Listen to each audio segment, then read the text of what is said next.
오늘 본문은 예수님께서 산상수훈에서 가르치신 말씀 가운데 금식에 관한 교훈을 말씀해주고 있습니다.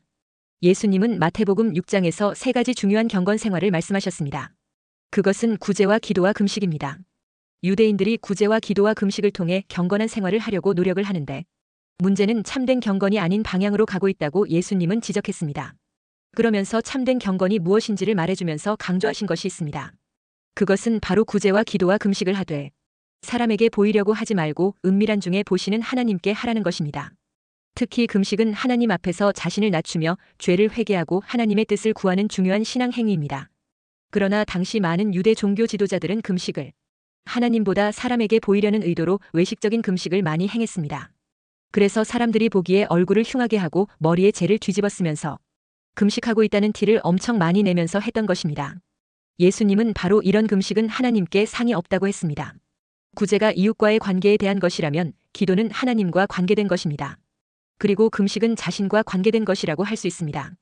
주님은 제자들이 어떻게 하나님과 이웃, 그리고 자신과의 올바른 관계를 유지할 수 있을 것인지를 예로 들어 참된 경건이 어떤 것인지를 설명해주고 있는 것입니다.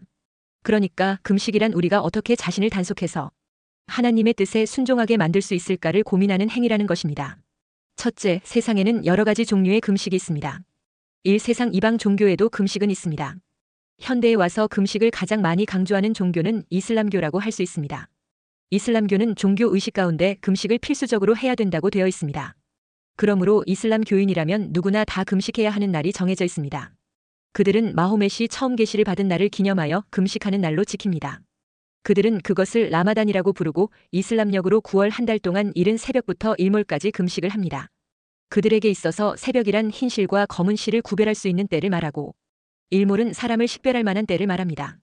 그들이 금식하는 동안에는 물을 몸에 묻혀서 안 되며 세수는 물론 발을 씻어서도 안 되고 또 음료수를 마시는 일도 금하고 있습니다.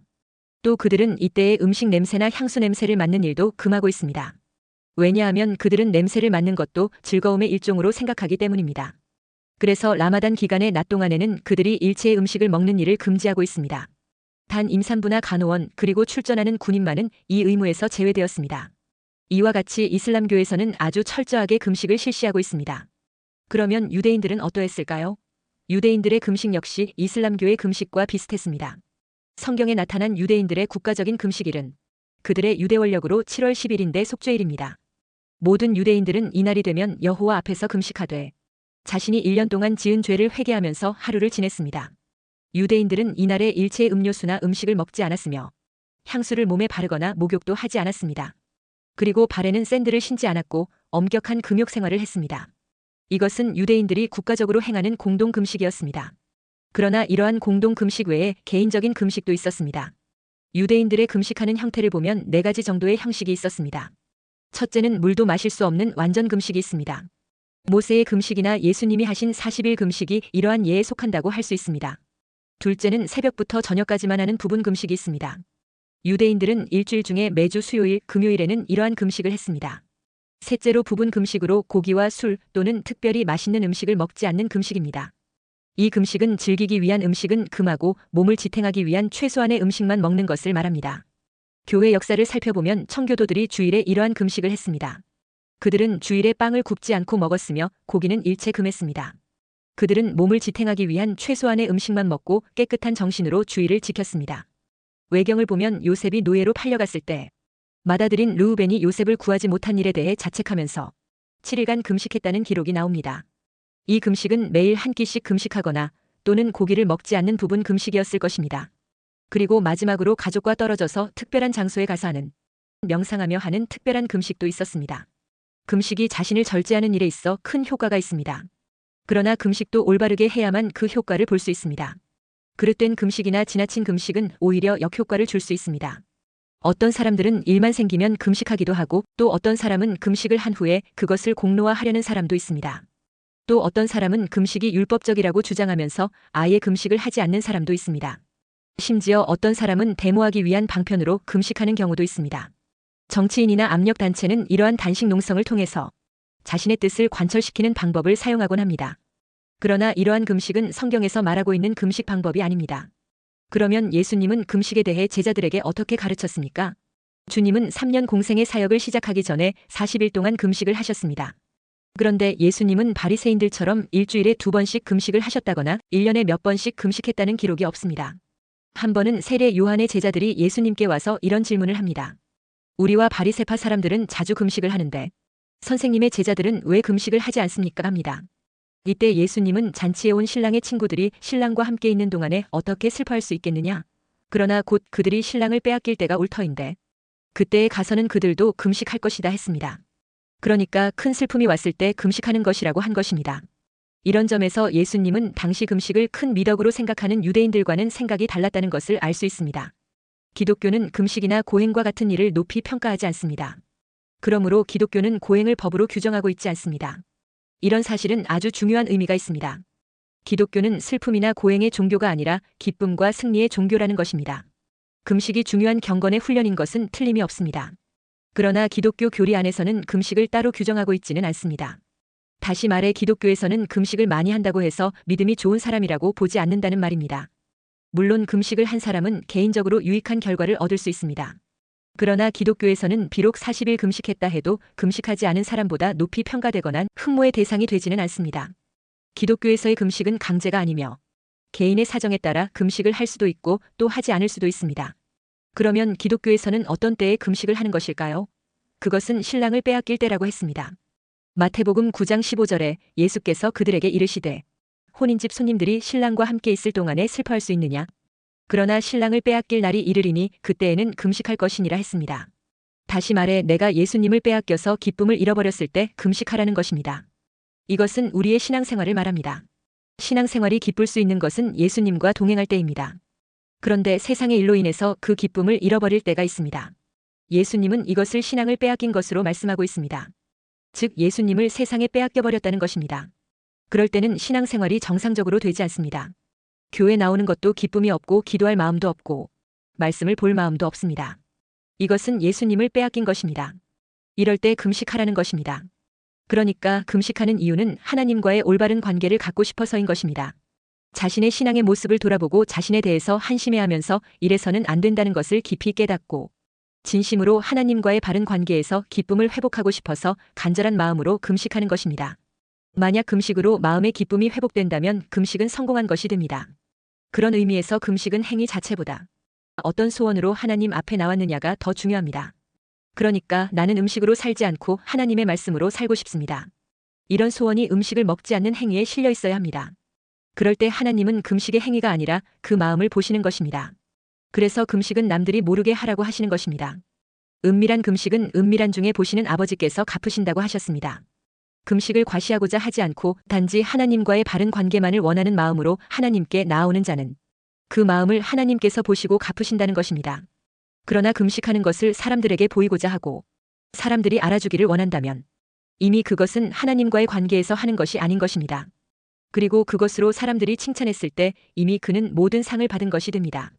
하지만 금식을 은밀하게 하는 자는 하나님으로부터 영광된 하나님 나라를 상으로 받게 될 것입니다. 둘째, 이사야는 하나님이 기뻐하시는 금식에 대해 말해주고 있습니다. 은밀하게 보시는 하나님 앞에 전심을 다하여 금식하며 기도하는 자를 주님은 기뻐하십니다. 이사야 58장 6절 7절에 내가 기뻐하는 금식은 흉악의 결박을 풀어주며 멍에의 줄을 끌어주며 압제당하는 자를 자유하게 하며 모든 멍에를 꺾는 것이 아니겠느냐. 또 줄인 자에게 내 양식을 나누어 주며 유리하는 빈민을 집에 들이며 헐벗은 자를 보면 입히며 또 내 골육을 피하여 스스로 숨지 아니하는 것이 아니겠느냐 했습니다. 하나님이 기뻐하시는 금식은 어떤 모습으로 해야 하는가 하는 것을 말해주고 있습니다. 여기서 흉악의 결박을 풀어주면은 자기의 악한 일을 행하던 것을 벗어버리는 금식이 하나님이 기뻐하는 금식이라는 겁니다. 그러므로 금식 기도하면서 우리의 못된 악한 행동을 회개해야 한다는 것입니다. 또한 멍에의 줄을 끌어주며 했는데 무거운 부담, 즉 사회적 경제적 착취를 풀어주고 멈추라는 겁니다. 또 압제당하는 자를 자유하게 하며 하는 것은 억울한 자, 약자, 가난한 자를 돕는 정의로운 행위를 하라는 겁니다. 그리고 모든 멍에를 꺾는 것은 불의한 제도나 관계를 근본적으로 바꾸는 일을 하라는 겁니다. 즉 참된 금식이란 타인을 향한 사랑과 정의 실천이 있어야 한다는 것입니다. 금식 자체가 하나님께 감동을 주는 것이 아니라 이웃의 고통을 풀어주는 행동과 함께 금식할 때 그것이 하나님을 기쁘시게 하는 금식이 된다는 것입니다.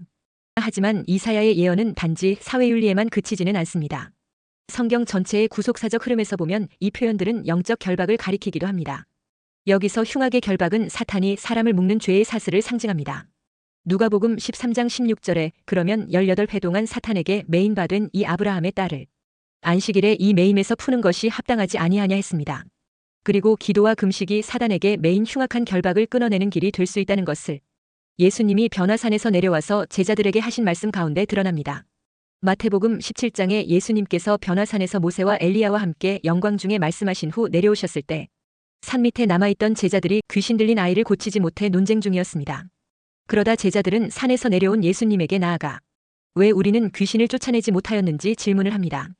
마태복음 17장 18절에서 20절에 이에 예수께서 꾸짖으시니 귀신이 나가고 아이가 그때부터 나으니라. 이때에 제자들이 조용히 예수께 나아와 이르되 우리는 어찌하여 쫓아내지 못하였나이까.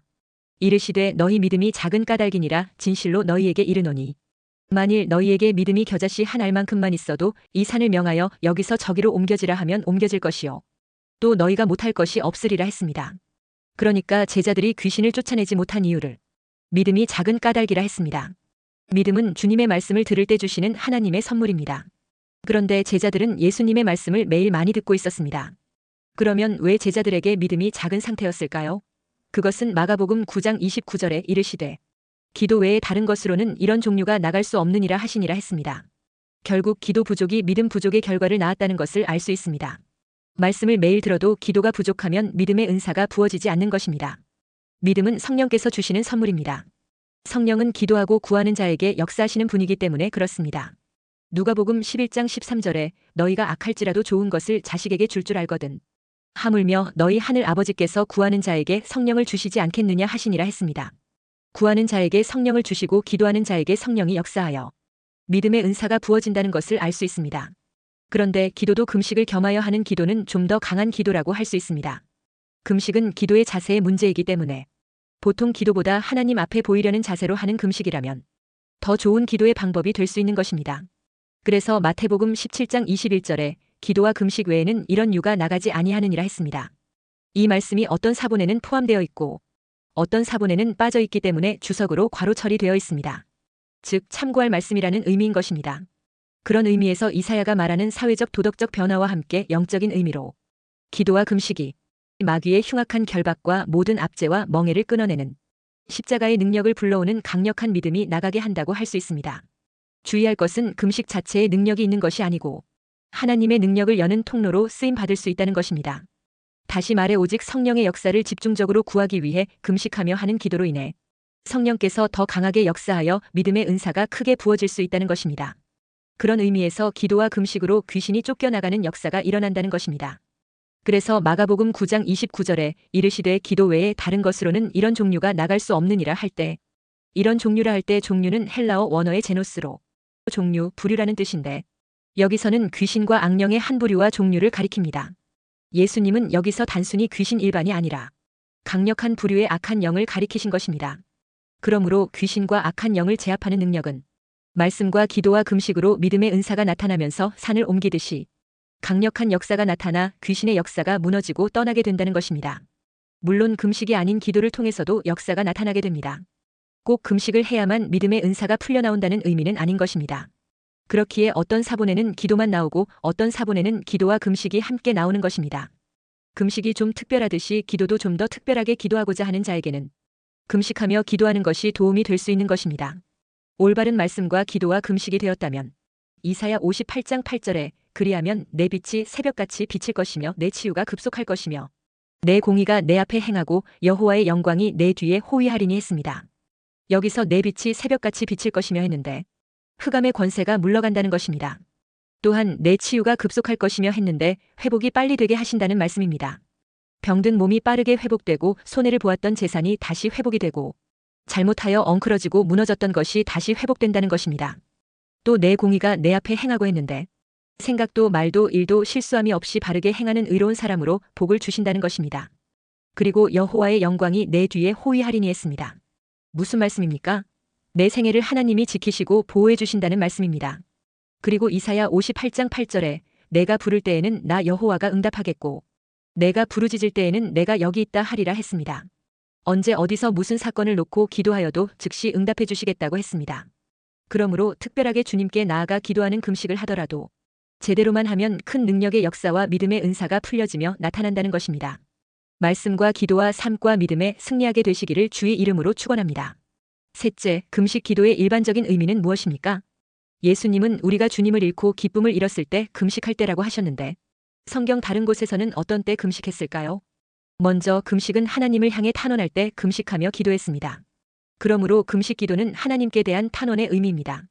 이사야 58장 3절 4절에 우리가 금식하되 어찌하여 주께서 보지 아니하시오며 우리가 마음을 괴롭게 하되 어찌하여 주께서 알아주지 아니하시나이까. 보라 너희가 금식하는 날에 오락을 구하며 온갖 일을 시키는도다. 보라 너희가 금식하면서 논쟁하며 다투며 악한 주먹으로 치는도다. 너희가 오늘 금식하는 것은 너희의 목소리를 상달하게 하려는 것이 아니니라 했습니다. 금식 기도는 사람이 아니라 하나님께서 내 목소리를 알아주시기를 간청하는 자세로 드리는 것입니다. 특별한 기도 제목을 위해 금식을 하는데 예를 들어 에스라는 이스라엘 백성들을 바벨론에서 귀환시킬 때에 금식을 선포했습니다. 에스라 8장 21절에 그때에 내가 아하와 강가에서 금식을 선포하고 우리 하나님 앞에서 스스로 겸비하여 우리와 우리 어린 아이와 모든 소유를 위하여 평탄한 길을 그에게 간구하였으니 했습니다.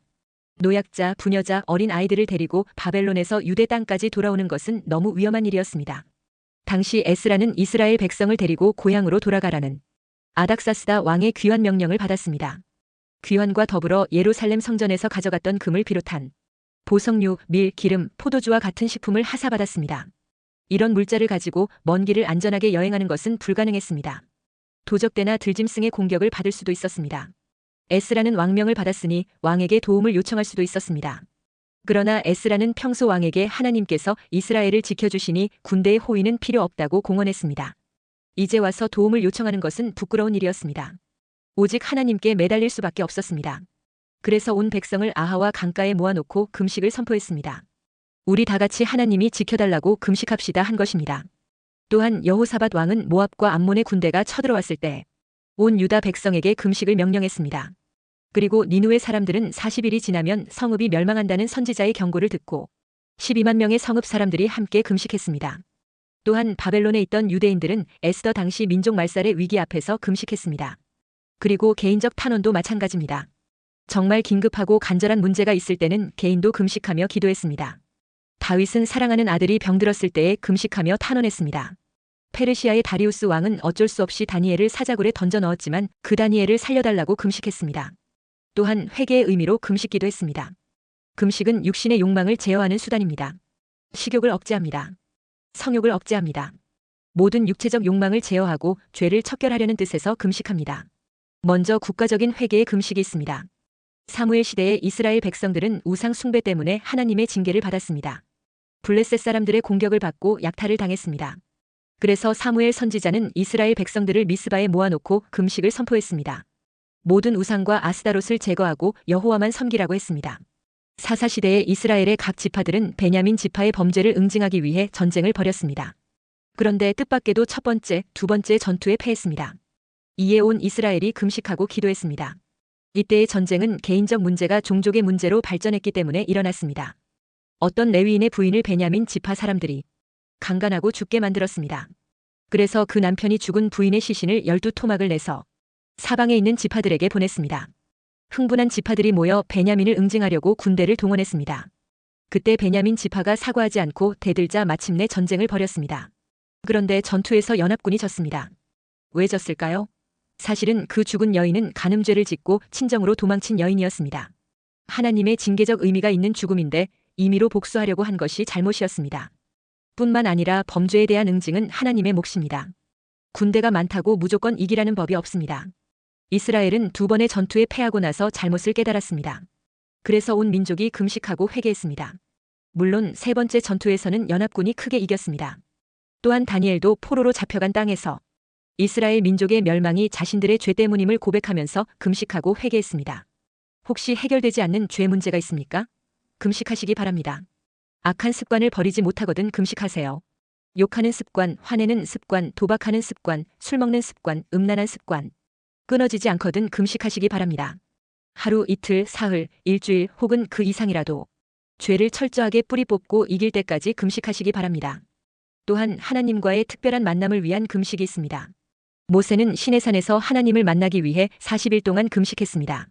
금식하고 하나님을 만난 것이 아니라 하나님을 만나는 동안 자동적으로 금식이 되었습니다. 하나님의 특별한 섭리가 있었기 때문에 가능했던 일입니다. 엘리야는 브엘세바에서 호렙산까지 먹지 않고 40일을 달려가서 하나님을 만났습니다. 다니엘은 미래에 다가올 환상을 하나님께 받으면서 3주 동안 금식했습니다.